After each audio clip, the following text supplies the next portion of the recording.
जय भीम, जय शिवराय, जय संविधान. मित्रांनो, मागील भागातील व्हिडिओमध्ये आपण आपल्या भारतीय संविधान भाग 3 मध्ये मूलभूत हक्क, त्यातील सांस्कृतिक आणि शैक्षणिक हक्क या श्रेणीतील कलम 29 ते कलम 30 ची सविस्तर माहिती बघितली होती. त्याचप्रमाणे मूलभूत हक्क यामधील मालमत्तेचे सक्तीचे संपादन या श्रेणीमधील कलम 31 ची सविस्तर माहिती आपण यामधून बघणार आहोत.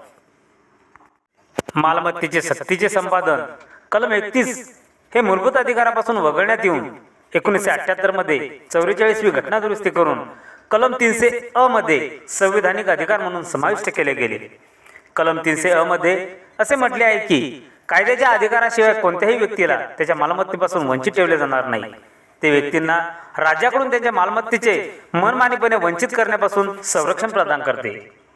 ते सुनिश्चित करते की जर राज्य सार्वजनिक हेतूसाठी खाजगी मालमत्ता संपादित करीत असेल तर ते कायद्यानुसार ते करावे आणि प्रभावी व्यक्तींना योग्य भरपाई द्यावी. याच मालमत्तेचे सक्तीचे संपादन या श्रेणीमधील कलम 31 ची सविस्तर माहिती आपण बघणार आहोत. या अगोदरच्या आपल्या भारतीय संविधान भाग 1, भाग 2 आणि भाग 3 मधील सर्व अधिकार आणि कलमांची माहिती दिलेला व्हिडिओ जर आपण बघितला नसेल तर खाली व्हिडिओच्या डिस्क्रिप्शनमध्ये सर्व भागांच्या व्हिडिओच्या लिंक दिलेल्या आहेत, त्या सुद्धा आपण अवश्य पाहाव्यात.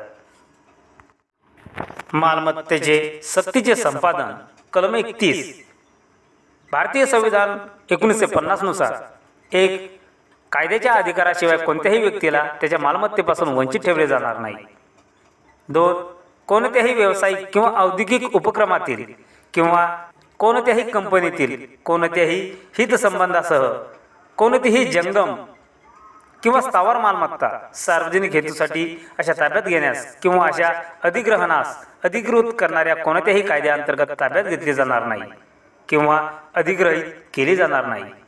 जोपर्यंत कायद्याने ताब्यात घेतलेल्या किंवा अधिग्रहित केलेल्या मालमत्तेसाठी भरपाईची तरतूद केलेली नाही आणि भरपाईची रक्कम निश्चित केली जात नाही किंवा भरपाई कोणत्या तत्वावर आणि कोणत्या पद्धतीने निश्चित केली जावी आणि दिली जावी हे निर्दिष्ट केले जात नाही. 3. राज्याच्या विधिमंडळाने बनवलेला खंड 2 मध्ये उल्लेख केलेला कोणताही कायदा राष्ट्रपतीच्या विचारार्थ राखून ठेवल्याशिवाय त्याची संपत्ती मिळाल्याशिवाय प्रभावी होणार नाही. 4. जर या संविधानाच्या प्रारंभी राज्याच्या विधिमंडळात प्रलंबित असलेले कोणतेही विधेयक अशा विधिमंडळाने मंजूर केल्यानंतर राष्ट्रपतीच्या विचारार्थ राखून ठेवले असेल आणि त्याची संपत्ती मिळाली असेल तर या संविधानात काही असले तरी अशा प्रकारे संपत्ती दिलेल्या कायद्याला कोणत्याही न्यायालयात या कारणावरून प्रश्न विचारता येणार नाही किंवा तो कलम 2 च्या तरतुदीचे उल्लंघन करतो. 5. खंड 2 मधील काही खालील गोष्टीवर परिणाम करणार नाही. अ. कलम 6 च्या तरतुदी लागू असलेल्या कायद्याव्यतिरिक्त कोणत्याही विद्यमान कायद्याच्या तरतुदी किंवा ब. यापुढे राज्य जे कायद्याचे तरतुदी करेल 1. कोणताही कर दंड लादण्याच्या किंवा आकारण्याच्या उद्देशाने किंवा 2. सार्वजनिक आरोग्याच्या संवर्धनासाठी किंवा जीवित किंवा मालमत्तेचा धोका टाळण्यासाठी किंवा 3. भारत सरकार आणि इतर कोणत्याही देशाच्या सरकारमध्ये किंवा अन्य त्या कायद्याने रिकामी मालमत्ता म्हणून घोषित केलेल्या मालमत्तेच्या संदर्भात केलेल्या कोणत्याही कराराच्या अनुषंगाने. 6.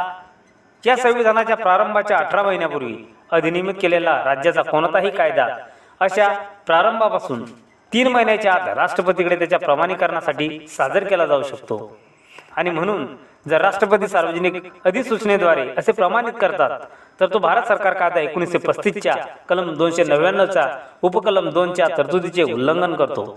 या कारणास्तव कोणत्याही न्यायालयात त्यावर प्रश्न उपस्थित केले जाणार नाही.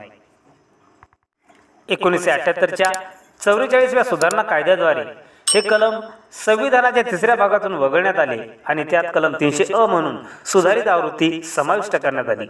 मित्रहो, संविधान 44वा सुधारणा कायदा 1978 ने कलम 19(1) रद्द केले आणि कलम 31(1) देखील काढून टाकले.